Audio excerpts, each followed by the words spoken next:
నిన్న United nations general అసెంబ్లీలో Trump చేసిన స్టేట్మెంట్స్ ఇండియా పరంగా చైనా పరంగా ఒకసారి వినండి. తను ఏం చెప్తున్నారంటే యుక్రెయిన్ రష్యా రిలేటెడ్ గా జరుగుతున్న యుద్ధానికి ఇండియా చైనానే ప్రైమరీగా ఫండింగ్ చేస్తున్నాయి. వాళ్ళ దగ్గర నుంచి పెద్ద మొత్తంలో క్రూడ్ ఆయిల్ ని కొంటూ రష్యాకి డబ్బులు ఇస్తూ యుక్రెయిన్ మీదకి యుద్ధాన్ని పంపిస్తున్నాయి. దాని కారణంగా చాలా మంది చనిపోతున్నారు. కానీ నేను దీన్ని ఎదుర్కొంటాను. ఎలా ఎదుర్కొంటాను? స్ట్రాంగ్ గా టారిఫ్లు వేసి దారుణంగా టారిఫ్లను పెంచుతాను ఇన్ కమింగ్ డేస్ అని చెప్పారనమాట. అక్కడ వరకు వినగానే ఇక నెక్స్ట్ కమింగ్ టైమ్స్ లో ఏదో పెద్దగానే టారిఫ్లు ప్లాన్ చేస్తున్నారు అనేలా మనకు అర్థం అవుతుంది. కానీ ఆ తర్వాత ఏం చెప్పారంటే అలా యుఎస్ఏ చేయాలంటే, అలా నేను టారిఫ్లు ఇండియా మీద చైనా మీద వేయాలంటే మీరు ఇక్కడ కూర్చున్న వాళ్ళందరూ కూడా, ఇక్కడ ఉన్న యూరోపియన్ కంట్రీస్ అన్ని కూడా నేనేం చేస్తున్నానో అదే చేస్తే అప్పుడు నేను అలా చేస్తానంటున్నారు. అంటే నేను ఒక్కడే వెళ్ళి ఇండియా మీద చైనా మీద టారిఫ్ వేసేసి నేను బ్యాడ్ అయిపోవడం కాదు, మీరందరూ కూడా పనిచేయండి, ఇండియా మీద చైనా మీద స్ట్రాంగ్ గా టారిఫ్లను వేయండి, అప్పుడు నేను యాజ్ ఎన్ యుఎస్ ప్రెసిడెంట్ గా దారుణమైన టారిఫ్లను వేసి ఇండియా చైనాని ఆ రష్యన్ ఆయిల్ కొనకుండా ఆపి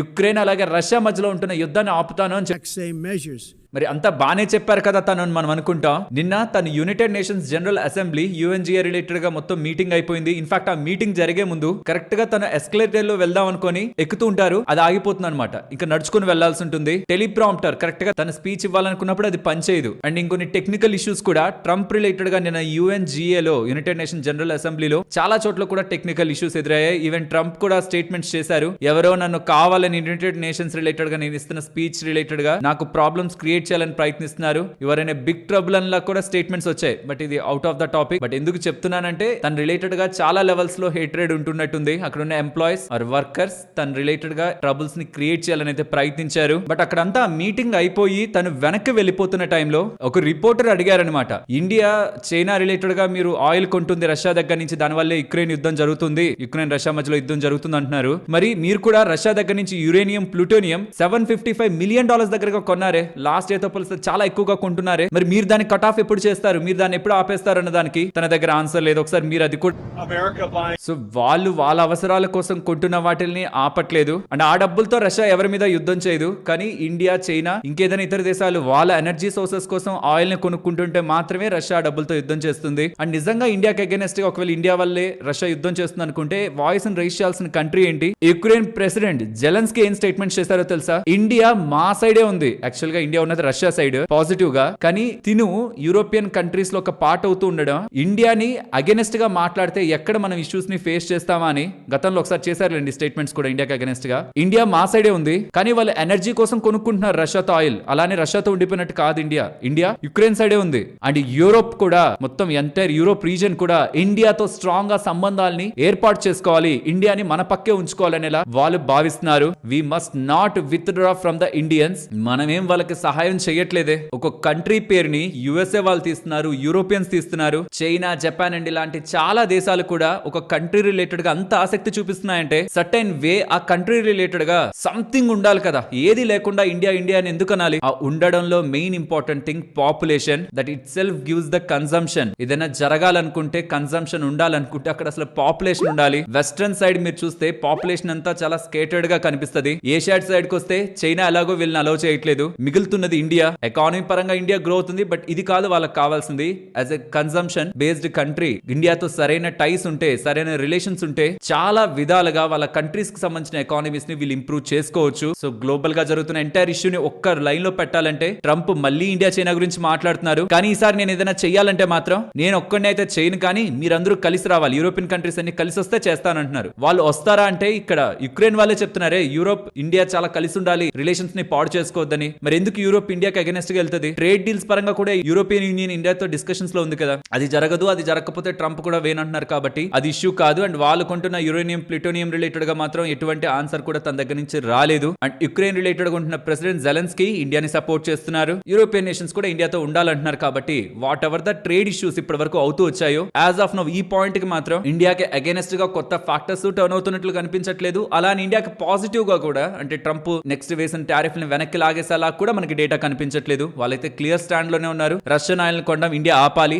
ఆపినప్పుడే ఆ ఎక్స్ట్రా 25% టారిఫ్ని వెనక్కి తీస్తామని. అలా కాకుండానే వాళ్ళు వెనక్కి తీసారంటే లైక్ ఇండియా మాకు హామీ ఇచ్చింది కమింగ్ టైమ్స్ లో కొనడం తగ్గిస్తుంది అనే ఒక మాటతో అయినా వాళ్ళు వెనక్కి తీసారు ఆ టారిఫ్లు అంటే, దెన్ అది మార్కెట్ కు ఒక పెద్ద సర్ప్రైజ్ మంచి వేలో. అండ్ మార్కెట్ అనాలిసిస్ స్టార్ట్ చేసే ముందు డిపార్ట్మెంట్ ఆఫ్ స్టేట్ అమెరికాకు సంబంధించిన వాళ్ళు ట్వీట్ చేసింది, దాన్ని వైట్ హౌస్ వాళ్ళు రీట్వీట్ చేసిన పోస్ట్ మీకు స్క్రీన్ ముందు పెడుతున్నాను. ద ప్రెసిడెంట్ ఆఫ్ పీస్, 7 యుద్ధాలని ఆపిన నేత 7 నెలల్లో. ఆ యుద్ధాలు ఏంటో చూడండి. అందులో 4th యుద్ధం పాకిస్తాన్ అండ్ ఇండియా. ఈవెన్ నిన్న యునైటెడ్ నేషన్ జనరల్ అసెంబ్లీలో కూడా ఈ స్టేట్మెంట్స్ చేశారులేండి. ఇదంతా నోబెల్ ప్రైజ్ కోసం అనుకుంటున్నారేమో, నోబెల్ ప్రైజ్ కోసం కాదు, నేను జనాల్ని కాపాడడం కోసం ఇలా చేస్తున్నానని కూడా స్టేట్మెంట్స్ వచ్చాయి తన దగ్గర నుంచి. జస్ట్ కేవలం యుఎస్ కి ప్రెసిడెంట్ అనే ఒక పేరు తప్పించి తన బిహేవియర్ కి మాత్రం చాలా కంట్రీస్ రిలేటెడ్ గా వ్యతిరేకత ఉంది. సో నెక్స్ట్ టైం ఎలాగో ఇంకెప్పుడు తన ప్రెసిడెంట్ అవ్వలేరు కాబట్టి ఒక స్ట్రాంగ్ మార్క్ క్రియేట్ చేయాలి సర్టెన్ వేలో. ఏదో అలా ఉండిపోయాను వెళ్ళిపోయానని కాకుండా నేనున్న టైంలో ఇది జరిగిందని అయితే చెప్పుకోవాలని ప్రయత్నించే వ్యక్తులు అయితే కనిపిస్తున్నారు. కాబట్టి చెప్తున్నాను, ఇప్పుడని కాదు, తన మొత్తం టెన్యూర్ లో కూడా మార్కెట్ చాలా టైమ్స్ షేక్ అయి మళ్ళీ రికవర్ అయ్యే ప్రయత్నాలు జరుగుతూ ఉంటాయి. దీనికి మెంటలీ అందరు ఇన్వెస్టర్స్ కూడా ప్రిపేర్డ్ గా ఉండాలి. గోల్డ్ కొనాలనుకుంటున్న వాళ్ళకి ఆర్ గోల్డ్ ఇంకా పెరగడం ఆగదా, ఆగి కొంత పడ్డా కొనుక్కోవచ్చు కదా అనుకుంటున్న వాళ్ళకి చైనా ఎక్స్క్యూజ్ మీ కొంత ఆగండి, నా దగ్గర ఇంకొక ప్లాన్ ఉంది, ఒక స్ట్రాటజీ ఉందని, ఎలా ఒక కొత్త గోల్డ్ స్ట్రాటజీని చైనా అయితే ముందుకు తీసుకురాబోతుంది. అదేంటంటే వాళ్ళ పార్ట్నర్ కంట్రీస్ ఉంటాయి కదా, అంటే చైనాతో సంబంధాలు మంచిగా ఉంటున్న కంట్రీస్, వాళ్ళకి ఏం చెప్తున్నారంటే మీరు హ్యాపీగా గోల్డ్ ని కొనుక్కొని ఎక్కడ స్టోర్ చేయాలి అని అనుకోకండి, ఆ గోల్డ్ ని మా దగ్గర స్టోర్ చేయండి, షాంఘాయ్ గోల్డ్ రిజర్వ్ లో స్టోర్ చేసుకోండి, మేం దానికి కస్టోడియన్ గా ఉంటాం, అంటే మేము దానికి బాధ్యతను వహిస్తాం. దాని కారణంగా యుఎస్ కి సంబంధించిన డాలర్ డిపెండెన్సీని తగ్గించుకుంటూ మానిటరీ ఇన్ఫ్లుయెన్స్ ని పెంచుకుందాం. అంటే నేనొక్కనే కాదు, నా ఫ్రెండ్స్ అందరూ కూడా స్ట్రాంగ్ గా ఉంటేనే కదా రేపు నా రిలేటెడ్ గా ఏదైనా జరిగినప్పుడు మొత్తం మేమంతా యూనైట్ అయ్యి యుఎస్ ని ఎదుర్కోవడానికి హెల్ప్ ఉంటుంది. కాబట్టి నాట్ జస్ట్ చైనా ఒకటే కొనడం కాదు, పార్ట్నర్ కంట్రీస్ ని కూడా, పార్ట్నర్ నేషన్స్ ని కూడా మీరు గోల్డ్ ని కొనండి, మేము హెల్ప్ చేస్తాం, దాన్ని మేము స్టోర్ చేస్తాం, మంచిగా చూసుకుంటాం. స్ట్రాటజిక్ షిఫ్ట్ గోల్డ్ కస్టడీ పరంగా చైనా తీసుకుంటున్నట్లయితే కనిపిస్తుంది. రీసెంట్ టైమ్స్ లో మల్టిపుల్ టైమ్స్ నేను ఏం జరుగుతుంది గోల్డ్ పరంగా అని చెప్పే ప్రయత్నంలో చైనా ఇండియా ఒక బయింగ్, సెంట్రల్ బ్యాంక్ ఒక బయింగ్ గురించి చెప్పాను. బట్ అక్కడితో కాకుండా కస్టోడియన్ కాంపిటీషన్ కూడా లండన్ ఉండేది ఇప్పుడు స్ట్రాంగ్ గా మనకి బులియన్ మార్కెట్ పరంగా. దాని కాంపిటీషన్ లో చైనా వాళ్ళు మేమున్నాం, మేము చూసుకుంటాం, మేము కస్టోడియన్ గా ఉంటాం, స్ట్రాంగ్ రిజర్వ్స్ ని మెయింటైన్ చేద్దాం గోల్డ్ పరంగా. నెల ఒక కొత్త స్ట్రాటజీని తీసుకురాబోతున్నారని అప్డేట్స్ రూపంలో కనిపిస్తుంది. మరి చూడాలి, ఇలా వస్తుందనే ఒక ఊహతోనే ఆల్రెడీ గోల్డ్ పెరిగిపోయిందా, ఆల్రెడీ వీళ్ళు చెప్పడం ఇతర కంట్రీస్ కొనడం ఆల్రెడీ అదంతా గోల్డ్ లో ఇంక్లూడ్ అయిపోయిందా, లేదు ఇప్పుడు చెప్పడం కారణంగా ఇంకో కొత్తగా కొని ఏమైనా గోల్డ్ ని పెంచాలనే ప్రయత్నం, రెండు వేలలో ఆలోచించాలి. జస్ట్ వీళ్ళు చెప్పారు కాబట్టి ఇప్పుడు పెరిగిపోతుందని కాదు, ఆల్రెడీ ఇది ముందుగానే జరుగుతూ ఉండి ఇప్పుడు అప్డేట్ మనకు వచ్చిందా, లేకపోతే ఇప్పుడు చెప్తున్నారు కాబట్టి నెక్స్ట్ గోల్డ్ ని కొంటాయా, ఇది నెక్స్ట్ కమింగ్ టైమ్స్ లో సెంట్రల్ బ్యాంక్స్ ఒక బయింగ్ మనకు అర్థమవుతుంటుంది గ్లోబల్ డేటా ఫ్యాక్టర్స్ లో. నేను అది మీకు టైం టు టైం అప్డేట్ చేస్తాను. నాకు ఏదైనా ఇంట్రెస్టింగ్ డేటా అక్కడ కనిపిస్తుంది మూవ్ పరంగా అంటే దాని యాజ్ సూన్ యాజ్ పాసిబుల్ మీ ముందు ఉంచుతాను. కాబట్టి వెయిట్ చేద్దాం, చూద్దాం సెంట్రల్ బ్యాంక్స్ ఒక స్ట్రాటజీ ఇతర కంట్రీస్ పరంగా ఎలా ఉంది గోల్డ్ పరంగా కమింగ్ టైమ్స్ లో అని. ఇక మార్కెట్ అనాలిసిస్ ని స్టార్ట్ చేద్దాం. Hello friends, welcome to day trader Telugu. Good evening. Sensex 386 points down అయ్యి 81,716 దగ్గర క్లోజ్ అయితే, నిఫ్టీ 113 పాయింట్స్ డౌన్ అయ్యి 25,057 దగ్గర క్లోజ్ అయింది. వెరస్ బ్యాంక్ నిఫ్టీ 388 పాయింట్స్ డౌన్ అయ్యి 55,121 దగ్గర క్లోజ్ అయింది. ఇవాళ మార్కెట్స్ ఎందుకు పడ్డాయి, మన మార్కెట్స్ ఏ పడ్డాయి అనుకుంటే రాంగ్. ఎఫ్ఐఎస్ సెల్లింగ్ ఉందిలేండి నిన్న గట్టిగానే, దాని గురించి మాట్లాడుకుందాం. బట్ ఫెడ్ చైర్మన్ గారు చేసిన కామెంట్స్ ఏంటంటే, నిన్న చెప్పాను కదా ఒక మీటింగ్ ఉంటుందని, స్పీచ్ ఉంటుందని, తను ఏమంటున్నారంటే అక్కడి మార్కెట్స్ ఫెయిర్లీ హైలీ వాల్యూడ్ అంటున్నారు, ఎక్స్పెన్సివ్ గా ఉన్నాయని చెప్పే ప్రయత్నం చేస్తున్నారు. దీంతో యుఎస్ మార్కెట్స్ రీసెంట్ టైమ్స్ లో స్ట్రైట్ అవే పెరిగిపోతున్నావు కాస్త ఆగాయి, కూల్ ఆఫ్ అయ్యాయి. ఈ స్టేట్మెంట్స్ చేశాక బంగారం పెరిగింది, అక్కడి నుంచి కొంతవరకు పడింది. ఎంత పుష్ చేస్తాయి బంగారాన్ని, ఈ మాట అనగానే ఈక్విటీస్ ఓవర్ వాల్యూడ్ ఏమో గోల్డ్ పెరగాలేమో అనుకుని పెరిగింది. ఇంకా రీసెంట్ డేస్ లో ఒకే టైం గా పెరుగుతుంది కదా, మళ్ళీ పెరిగిన దగ్గర నుంచి కొంతవరకు గోల్డ్ లో మనం ఫాల్ అయితే చూసాం. అండ్ ఇంకా ఫెడ్ చైర్మన్ గారు చేసిన కామెంట్స్ ఏంటంటే, నో రిస్క్ ఫ్రీ పాత్ అంటున్నారు. రిస్క్ ఫ్రీ పాతే లేదు. Inflation, economy are jobs, inflation ని వదిలేసి జాబ్స్ కోసం రేట్ కట్ చేయాలని ప్రయత్నిస్తే ఇన్ఫ్లేషన్ పెరిగిపోతుందని, పోనీ జాబ్స్ గురించి ఆలోచించకుండా రేట్స్ ని అలానే వదిలేస్తే జాబ్స్ సంఖ్య కూడా తగ్గిపోయి ఎకానమీ ఇంపాక్ట్ అవుతుందని. సో ఇప్పుడు ఏం చేయాలన్నా ఇన్ఫ్లేషన్ గురించి ఆలోచించాలా, జాబ్స్ గురించి ఆలోచించాలా, ఏ ఒకదాని గురించి ఆలోచించినా ఇంకొకటి రిస్క్ లోకే వెళ్తుంది. అగ్రెసివ్ గా రేట్ కట్స్ చేసే అంత స్ట్రెంగ్త్ ఫెడ్ దగ్గర ప్రెసెంట్ లేదు. అంటే క్లియర్ డేటా మాకుంది, ఇన్ఫ్లేషన్ కంట్రోల్ అయిపోతుందని క్లియర్ డేటా ఉంది, రేట్ కట్స్ చేయొచ్చనే స్ట్రెంగ్త్ మా దగ్గర లేదు. ఏం చేసినా ఒకటి రిస్క్ లోకి అయితే వెళ్తుందనే క్లియర్ స్టేట్మెంట్స్ అయితే తన దగ్గర నుంచి కనిపిస్తున్నాయి. దీంతో గ్లోబల్ మార్కెట్స్ అన్ని కూడా నిన్న ఒక్కసారిగా రియాక్ట్ అయ్యాయి. యుఎస్ మార్కెట్స్ కాదు, యూరోపియన్ మార్కెట్స్, ఏషియన్ మార్కెట్స్ కూడా ఫెడ్ చేస్తున్న స్టేట్మెంట్స్, అంటే రిస్క్ ఫ్రీ పాత్ అనేది లేదనేలా చేస్తున్న స్టేట్మెంట్స్ కొంత రియాక్షన్ అయితే క్రియేట్ చేసింది. కానీ అలా అని రేట్ కట్ చేయను అని తను చెప్పలేదు. అండ్ నిన్న ఇండియాకి సంబంధించిన పిఎంఐ డేటా వచ్చింది. మీరు గమనిస్తే మ్యానుఫ్యాక్చరింగ్ కానీ, సర్వీసెస్ కానీ, కాంపోజిట్ కానీ అన్ని పిఎంఐ డేటాలు కూడా 50 అబౌవ్ దగ్గరగా ఉన్నాయి. లాస్ట్ టైం తో పోలిస్తే కొంత తగ్గుతున్నట్టు కనిపిస్తున్న, ఆగస్ట్ తో పోలిస్తే తగ్గుతున్నట్టే ఉన్నా. యాజ్ ఆఫ్ నౌ ఉంటున్న కండిషన్స్ లో, అంటే ఎక్స్పోర్ట్ రిలేటెడ్ గా రెస్ట్రిక్షన్స్ ఉంటున్న కండిషన్ లో అన్ని పిఎంఐ డేటాలు 50 అబౌవ్, స్పెషల్లీ కొన్ని 60 అబౌవ్ ఉంటుండడం మిగిలిన కంట్రీస్ ఒక ఎకానమీ కంటే కూడా ఇండియన్ ఎకానమీ బెటర్ గా ఉందనేలా మనకి చూపిస్తున్నాయి. ఫ్రెండ్స్, రీసెంట్ టైమ్స్ లో ఏషియన్ మార్కెట్స్ 20% దగ్గరగా పెరిగాయి, యుఎస్ మార్కెట్స్ మంచిగానే పెరిగాయి, ఇండియన్ మార్కెట్స్ పెరగలేదు. రిలేటివ్లీ ఇతర మార్కెట్స్ తో కంపేర్ చేస్తే ఇండియన్ మార్కెట్స్ లో ఆ లాగ్ అయితే ఉంది. మార్కెట్స్ పరంగా నాకు కావాల్సింది ఒక ట్రిగ్గర్. అది యుఎస్ వాళ్ళు మన మీద చేస్తున్న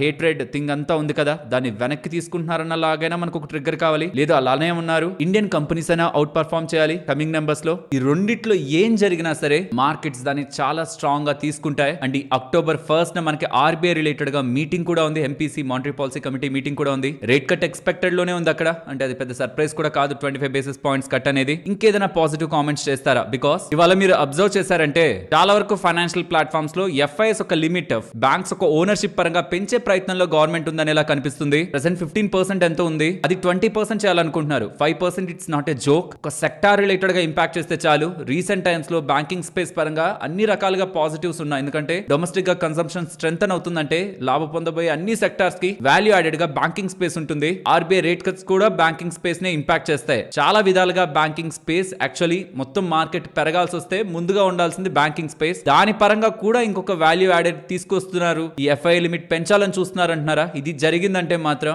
మార్కెట్ ని ట్రిగ్గర్ చేసేందుకు, ముందుకు పుష్ చేసేందుకు బ్యాంకింగ్ స్పేస్ ఒక క్యాటలిస్ట్ లా వ్యవహరించే అవకాశం ఉంటుంది. అండ్ సెబీ రిలేటెడ్ గా కొన్ని ఇంపార్టెంట్ అప్డేట్స్ ఉన్నాయి. అందుకే బిఎస్సి స్టాక్ అనేది పడుతుంది. దీని గురించి మనం మార్కెట్ అనాలిసిస్ లో మాట్లాడుకుందాం. చాలా కంపెనీస్ రిలేటెడ్ గా చాలా మంచి అప్డేట్స్ ఉన్నాయి, కొన్ని నెగిటివ్ అప్డేట్స్ ఉన్నాయి, ఇవన్నీ డిస్కస్ చేద్దాం. బట్ మార్కెట్ రిలేటెడ్ గా రీసెంట్ టైమ్స్ లో ఆల్మోస్ట్ సెప్టెంబర్ 18th అనుకుంటాను 25,440 వరకు వెళ్ళినట్టుంది. అక్కడి నుంచి ఇప్పుడు 25,040 వరకు వచ్చి కొంత అటు ఇటుగా పెరిగి అక్కడే క్లోజ్ అయింది. 400 పాయింట్లు పడింది రీసెంట్ టైమ్స్ లో. Small caps, mid caps and చాలా రేంజ్ ఆఫ్ మార్కెట్ క్యాప్ లో ఉన్న కంపెనీస్ ఈ మధ్య కాలంలో కొంత కరెక్ట్ అయ్యాయి ఆన్ సర్టైన్ రీజన్స్. అలాగే విత్ ఎఫ్ఐ స్ట్రాంగ్ సెల్లింగ్. కానీ ఏ ఫ్యాక్టర్ కూడా స్ట్రక్చరల్ గా ఇండియన్ ఈక్విటీ మార్కెట్స్ రిలేటెడ్ ఉన్న నెగిటివ్ ఫ్యాక్టర్ కాదు. టెంపరీగా షార్ట్ టర్మ్ లో ఇండియన్ మార్కెట్స్ ని ఇంపాక్ట్ చేసే ఫ్యాక్టరే. And after a long time మళ్ళీ ఎఫ్ఐస్ 2,000 కోట్లు, 3,000 కోట్లు, 3,500 కోట్ల దగ్గరగా సెల్లింగ్ అయితే స్టార్ట్ చేశారు. రూపీ కూడా ఆల్ టైమ్ లోకి వెళ్తుండడం, ప్రాబబ్లీ వాళ్ళ ఎగ్జిట్ కొంత ఎక్కువ అవుతుంది ఇండియన్ మార్కెట్ నుంచి. అది ఇండియన్ మార్కెట్స్ రిలేటెడ్ గా ఫర్దర్ ప్రెషర్ అయితే పెడుతుంది. ఆ ప్రెషర్ తో మార్కెట్ కొంతవరకు పడుతుందేమో, బట్ గుర్తుంచుకోవాల్సింది థింగ్స్ అన్ని సార్ట్ అవుట్ అవుతున్నాయని ఒక క్లారిటీ మార్కెట్ కు వస్తున్న రోజు దీనికి మించిన రికవరీని మీరు మీ పోర్ట్ఫోలియో రిలేటెడ్ గా చూస్తారు. కొంచెం పేషెన్స్ అనేది మార్కెట్ రిలేటెడ్ గా ఉంచండి. తొందరపడి రాంగ్ డెసిషన్స్ తీసుకొని పడిపోతుంది కదా అని మార్కెట్ లో నష్టాల్లో కమ్మి బయటకు వెళ్లే ప్రయత్నం చేయకండి. ఫ్రెండ్స్, ఇలా మార్కెట్ లో ఉంటున్న ఎంటైర్ డేటాని కనెక్ట్ చేస్తూ వీడియో మీ ముందుకు తీసుకురావడానికి మేము పెట్టిన ఎఫర్ట్స్ వాల్యుబుల్ గా అనిపించుంటే వీడియోని ఒక లైక్ చేస్తూ పెడుతున్న ఎఫర్ట్స్ ని ఎంకరేజ్ చేయండి. అండ్ ఫైనాన్షియల్ ప్లాట్ఫామ్ లో ఎందుకు ఎఫ్పిఐస్ ఇండియా రిలేటెడ్ గా సెల్ చేస్తున్నారన్న దాని రిలేటెడ్ గా ఆకాష్ ప్రకాష్ గారు ఒక ఇంట్రెస్టింగ్ ఆర్టికల్ ని రాశారు. చాలా మంచిగా అనిపించింది. డేటా అంటే లాజికల్ పాయింట్స్ అని కనెక్ట్ అవుతున్నాయి అనిపించింది. ఇది మొత్తం కూడా నేను మీకు సింపుల్ గా ఎక్స్ప్లెయిన్ చేస్తాను. కొంచెం ఫోకస్ పెట్టడానికి ప్రయత్నించండి. ఇండియా రిలేటెడ్ గా ట్రంప్ వేస్తున్న టారిఫ్లు కానీ, టార్గెటింగ్ నేచర్ కానీ, వీటన్నిటితో ఇండియా రిలేటెడ్ గా గ్రోత్ ఇంపాక్ట్ అవుతుంది. ఎఫ్ఐఎస్ సెల్ చేస్తున్నారు. ఈ వాదనతో పాటు ఏఐ రిలేటెడ్ గా, ఆర్టిఫిషియల్ ఇంటెలిజెన్స్ పరంగా యుఎస్ చాలా డెవలప్మెంట్స్ చేస్తుంది, చైనా చాలా డెవలప్మెంట్స్ చేస్తుంది, అండ్ అదర్ డెవలప్డ్ మార్కెట్స్ కూడా చాలా కూడా ఏఐ పరంగా చాలా స్ట్రాంగ్ గా ముందుకు వెళ్తున్నాయి. కానీ ఇండియా మాత్రం ఇంకా లో end IT services and employment పరంగానే ఫోకస్ చేస్తూ ఉండడం. ఈ వాల్యూ చైన్ లో యుఎస్ చైనాతో కంటే ఇండియా చాలా వెనకపడిందని, ఒక కన్విక్షన్ కమింగ్ టైమ్స్ లో ఇండియా ఏఐ పరంగా స్ట్రాంగ్ గా గ్రో అవుతుందని ఒక కన్విక్షన్ కూడా ఎఫ్పిఐస్ పరంగా లేకపోతూ ఉండడం, అండ్ వాల్యుయేషన్స్ కూడా ఇక్కడ డెలివర్ అవుతున్న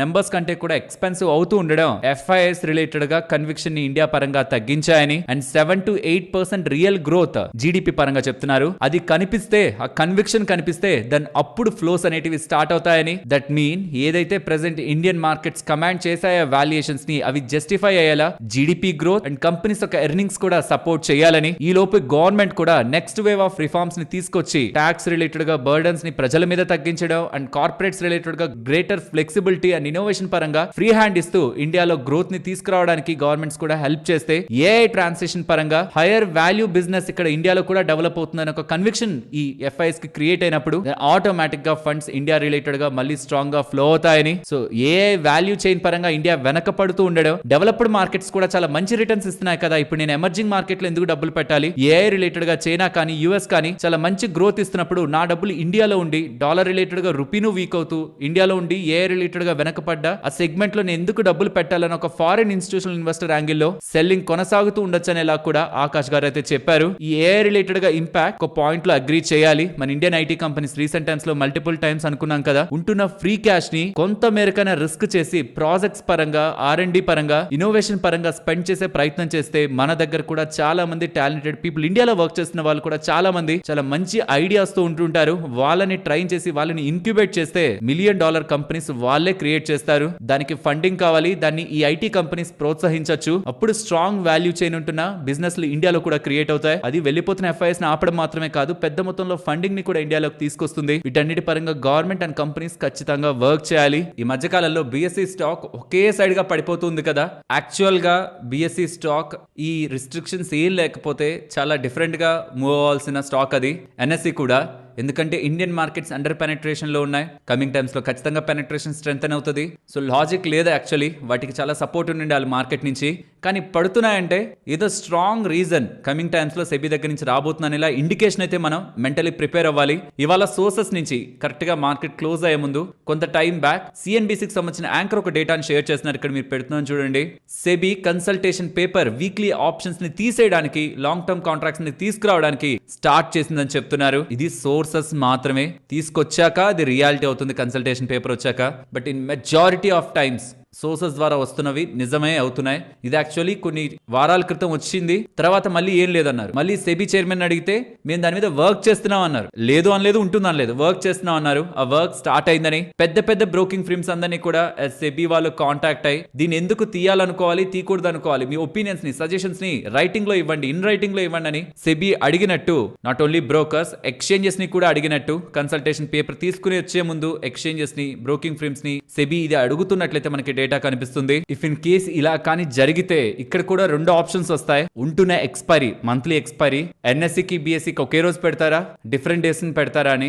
ఒకే రోజున కానీ పెట్టారంటే it's like a disaster. Stock ని మనం అయితే ఇక్కడ చూడం. 2 రోజులు, ఇది ఒక రోజు అది ఒక రోజు పెట్టారంటే కొంత వెసులుబాటు ఇస్తున్నారు. అప్పుడు కూడా స్టాక్ అయితే ఇక్కడ ఉండదు. ఆ డెసిషన్ వచ్చిందంటే ఇవి 2 నెగిటివ్ సినారియోస్ BSE పరంగా. అలా కాకుండా వీక్లీ ఎక్స్పైరీస్ ని మేము ఏం చేయట్లేదు, అలా వదిలేస్తున్నాం నాకు క్లారిఫికేషన్ వచ్చింది అనుకోండి సెబీ దగ్గర నుంచి, then that will be the another level అనమాట, మంచి న్యూస్ పరంగా BSEకి. సో ఏదనేది ఈ సెబీ దగ్గర నుంచి క్లారిటీ రానంత వరకు BSE స్టాక్ లో పెట్టుబడి చేసిన వాళ్ళు కానీ, చేయాలనుకుంటున్న వాళ్ళు కానీ, ఆ నెక్స్ట్ వస్తున్న ఈవెంట్, ఒక big event update, weekly expiries తీసేస్తున్నారా, ఓకే తీసేస్తే మంత్లీ ఎక్స్పైరీ కాంట్రాక్ట్స్ NSEది BSEది ఎలా పెడుతున్నారు అన్నవి 2 ఈవెంట్స్ పరంగా NSE కానీ BSE కానీ 2 స్టాక్స్ ఒక ప్రైస్ లో ఆధారపడి ఉంటాయి. అన్లిస్టెడ్ మార్కెట్ లో NSE రిలేటెడ్ గా స్టాక్స్ ని కొని ఉంచుకున్న వాళ్ళు కానీ, లిస్టెడ్ మార్కెట్ లో BSE స్టాక్స్ ని కొని ఉంచిన వాళ్ళు కానీ, వీళ్ళిద్దరు కూడా దీని పరంగా మేజర్ రిస్క్ ఉంటుంది. అలాగే అలా ఏం జరగట్లేదంటే రివార్డ్ కూడా అలానే ఉంటుంది అనే విషయాన్ని గుర్తుంచుకోవాలి. ఫ్రెండ్స్, స్విగ్గీ వాళ్ళ బ్యాలెన్స్ షీట్ లో, అంటే స్విగ్గీ వాళ్ళ దగ్గర ప్రెసెంట్ క్యాష్ అనేది 5,300 కోట్లు ఉంది.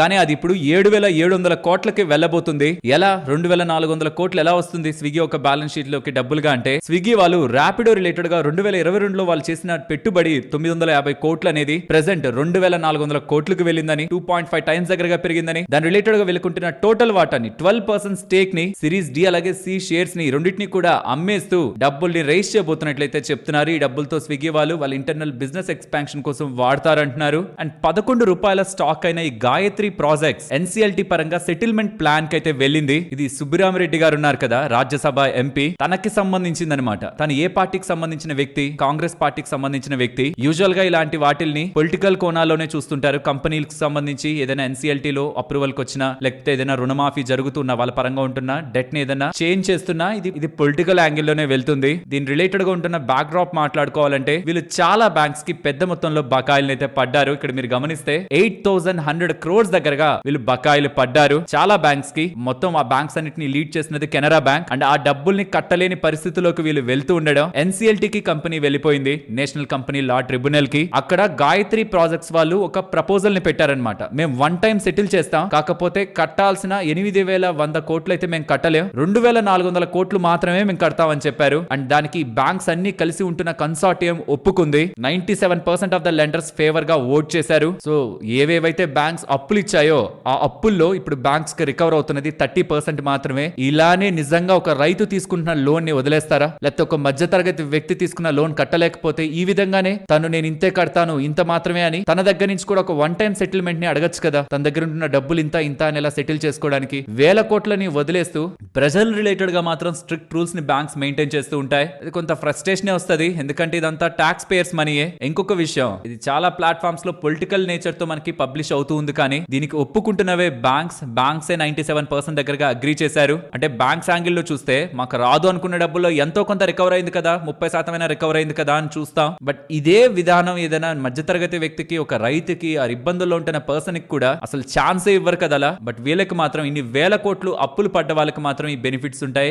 ఇక్కడ ఈ ఒక్క కంపెనీ అనే కాదు, అనిల్ అంబానీకి సంబంధించైనా, ఆదానికి సంబంధించైనా, లేకపోతే అంబానీ గ్రూప్ ఇతర కంపెనీస్ కి సంబంధించైనా గతంలో చాలా సార్లు వేల కోట్ల డబ్బులు రుణాలని రైట్ ఆఫ్ చేసుకున్నాయి బ్యాంక్స్. అండ్ ఇలా పెద్ద మొత్తంలో రావాల్సిన డబ్బుల నుంచి కూడా మాకు అంతొద్దులే, 20% వస్తే చాలు, 30% వస్తే చాలని కూడా తక్కువ రూపంలో డబ్బులను అయితే వసూలు చేశాయి. ఇప్పుడు కూడా ఇదే కనిపిస్తుంది. బీజేపీ, కాంగ్రెస్ ఇద్దరు కలిసి దీనికి హెల్ప్ చేశారనేలా మనకి వార్తలు అయితే పబ్లిష్ అవుతున్నాయి, కానీ దీనికి ఒప్పుకుంటున్నది మొత్తం కూడా బ్యాంకులే. అండ్ ఈ కంపెనీ కూడా చాలా వరకు గవర్నమెంట్ ప్రాజెక్ట్స్ ని, కాంట్రాక్ట్స్ ని చేయడానికి డీల్స్ ని గెలుచుకొని వాటిని సకాలంలో కంప్లీట్ చేయలేకపోతే ఆ మొత్తం కాస్ట్ అంతటిని భరించుకుంటూ దివాలా తీసే స్టేజ్ కి వెళ్లి మేము ఇంత మాత్రం కట్టగలమని చెప్పింది. అండ్ దాని రిలేటెడ్ గా ఫండ్ రైజింగ్ పరంగా కూడా వీళ్ళు చూస్తున్నట్టు అప్డేట్స్ అయితే చేస్తున్నారు. ఫ్రెండ్స్, ఇప్పుడు షేర్ చేసిన డేటా మీకు ఇంట్రెస్టింగ్ అనిపించిందా? అనిపిస్తే వీడియోని తప్పకుండా లైక్ చేయండి. ఫ్రెండ్స్, ప్యాకేజింగ్ బిజినెస్ రిలేటెడ్ గా ఎవరైనా వాల్యూ చైన్ ని ట్రాక్ చేయాలనుకుంటే ఈ ఇమేజ్ మీకు చాలా మంచిగా హెల్ప్ అవుతుంది. ఒకసారి చూడండి, ఎవరెవరు ఉన్నారు ప్యాకేజింగ్ బిజినెస్ లో, వాళ్ళు అసలు వేటి పరంగా ప్యాకేజింగ్ చేస్తున్నారు, వాళ్ళ ఎండ్ కస్టమర్ ఎవరు, వాళ్ళ మార్జిన్స్ ఏంటి, వాళ్ళ రిలేటెడ్ గా రిమార్క్స్, అంటే వాళ్ళు ఎక్కడైనా వరల్డ్ లీడరా, లేకపోతే సౌత్ ఇండియాలో స్ట్రాంగ్ గా ఉందా,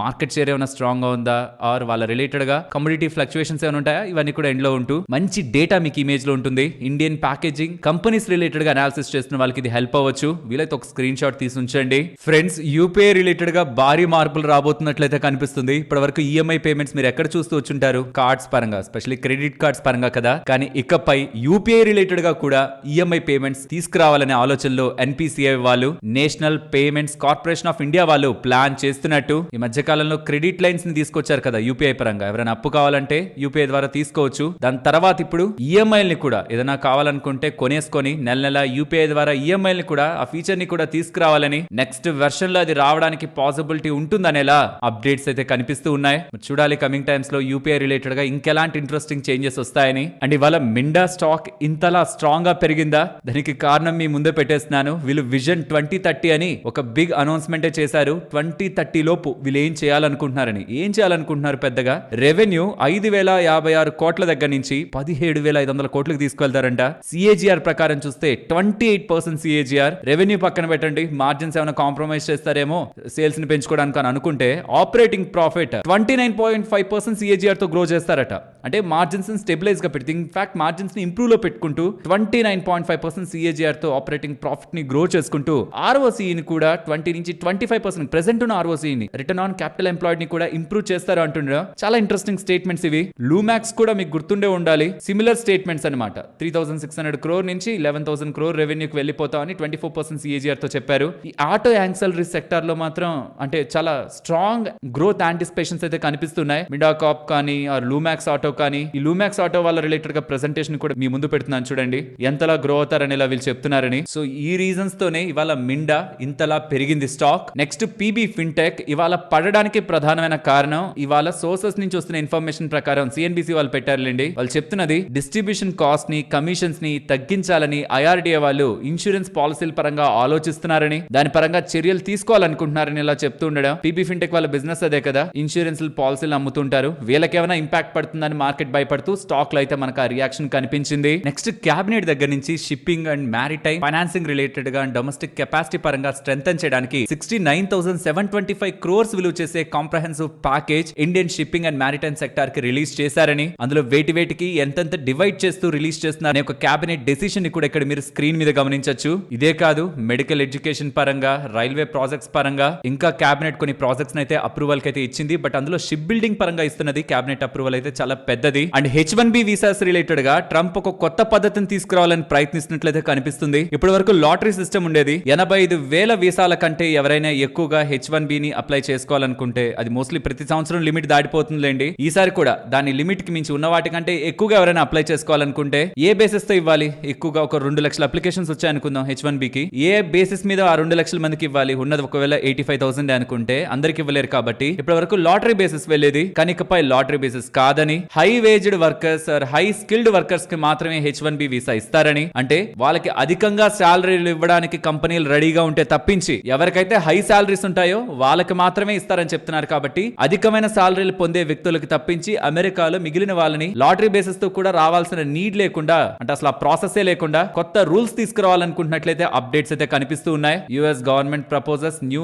H1B వీసా సిస్టమ్ అనేలా. దీని కారణంగా యాక్చువల్లీ కొంచెం ఎక్కువ టాలెంట్ ఉండి వెళ్ళాలనుకునే వాళ్ళు ఉంటారు కదా, వాళ్ళకి ఖచ్చితంగా యుఎస్ కంపెనీ వాళ్ళని తీసుకు వెళ్లాల్సిందే అని అనుకుంది అనుకోండి, వాళ్ళకి హెవీ సాలరీస్ పెంచే ప్రయత్నం కూడా చేస్తారు యుఎస్ కంపెనీస్. సో ఇండైరెక్ట్ గా ఈ H1B వీసా వర్కర్స్ అందరికీ కూడా ఎక్కువ శాలరీ వస్తే అట్లీస్ట్ అలా అయినా ఈ H1B తగ్గుతాయేమో అనే ఆలోచనతో ఇలా చేస్తున్నట్టున్నారు. బట్ ఇది ఇండైరెక్ట్ గా ఎవరైతే వెళ్తారో H1B రిలేటెడ్ గా ఖచ్చితంగా కంపెనీస్ కావాలనుకుంటాయో వాళ్ళకి అధికమైన శాలరీలు కంపెనీలు పే చేయాల్సి ఉంటుంది. అది వెళ్లే వాళ్ళకి గతంతో పోలిస్తే ఇప్పుడు ఎక్కువ అడ్వాంటేజ్ అయితే వస్తుంది. Next Bajaj electricals, Glenn group దగ్గర నుంచి బజాజ్ ఎలక్ట్రికల్స్ వాళ్ళు మార్ఫీ రిచర్డ్స్ అనే బ్రాండ్ ఉంటుంది కదా, కన్స్యూమర్ బ్రాండ్. ఆ ఒక బ్రాండ్ కి సంబంధించిన రైట్స్, ఇండియా రైట్స్ ని 146 crore పెట్టి కొనుక్కున్నారు. జస్ట్ ఇండియా మాత్రమే కాదు, నేపాల్, భూటాన్, బంగ్లాదేశ్, మాల్దీవ్స్, శ్రీలంక పరంగా ఉంటుంది. But majority of business India నుంచి వస్తుంది. ఇంట్రెస్టింగ్ బ్రాండ్ అక్విజిషన్, వీళ్ళ కన్స్యూమర్ పోర్ట్ఫోలియోని స్ట్రెంథన్ చేస్తుంది అనేలా బజాజ్ ఎలక్ట్రికల్స్ వాళ్ళు చెప్తున్నారు. నెక్స్ట్ ఐడియా ఫోర్జ్ వాళ్ళు ఫస్ట్ బ్రీచ్ అనే ఒక కంపెనీతో, యుఎస్ కి సంబంధించిన కంపెనీతో జాయింట్ వెంచర్ ని ఫామ్ చేసుకొని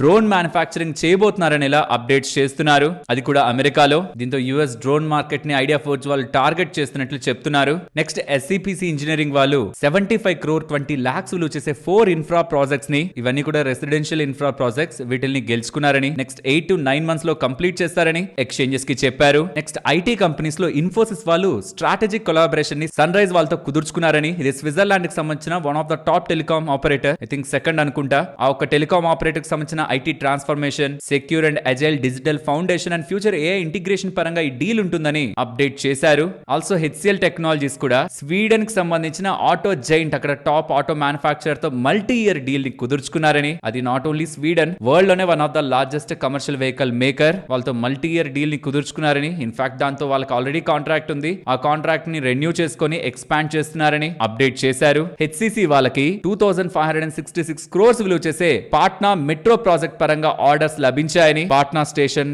రాజా బజార్, రుకానపురా, పాట్నా జూ రిలేటెడ్ గా కీ స్టేషన్స్ లో ఈ ప్రాజెక్ట్ ఒక ఎగ్జిక్యూషన్ ఉంటుందని అప్డేట్స్ చేస్తున్నారు. ఈ మధ్య గమనిస్తున్నారా, స్లోగా లెమన్ ట్రీ హోటల్స్ ఎక్స్పాండ్ అవుతున్నట్లు కనిపిస్తున్నాయా? ఈ మధ్య చాలా ఫ్రీక్వెంట్ గా వింటున్నాను లెమన్ ట్రీ హోటల్స్ ఎక్స్పాన్షన్ అని. ఇప్పుడు ఏపీ, యూపీ, ఎంపీ మొత్తంలో కూడా ఎక్స్పాండ్ అవుతున్నారని. ఏపీలో 5th ప్రాపర్టీని వీళ్ళు ఓపెన్ చేశారని. విజయవాడలో లెమన్ ట్రీ హోటల్స్ కృష్ణా పేరుతో, అలాగే వారణాసిలోను, రెవాలోను, యూపీ, ఎంపీలో కూడా ఇలా కొత్త ప్రాపర్టీస్ ని ఎక్వైర్ చేస్తూ కొత్త ఏరియాస్ లో కూడా వీళ్ళు ఎక్స్పాండ్ అవుతున్నారని ఇలా చెప్తున్నారు. KNR కన్స్ట్రక్షన్ వాళ్ళకి 459 crore విలువ చేసే Telangana road and flyover project లభించిందని. కాజాగూడ అండ్ IIIT జంక్షన్ దగ్గర multi level flyover are grade separators related గా వీళ్ళకి కన్స్ట్రక్షన్ పరంగా లెటర్ ఆఫ్ అవార్డ్ లభించిందని. నెక్స్ట్ 24 months లో ఇది కంప్లీట్ చేస్తారని అప్డేట్ చేశారు. ఆల్సో దిలీప్ బిల్డ్కాన్ వాళ్ళకు కూడా 1115 crore విలువ చేసే Kerala industrial corridor project, Chennai Bengaluru industrial corridor extension related గా ఇది నెక్స్ట్ 42 months లో కంప్లీట్ చేస్తారని ఇలా చెప్తున్నారు. ఓకే, మరి ఉండనా మరొక ఇంట్రెస్టింగ్ వీడియోతో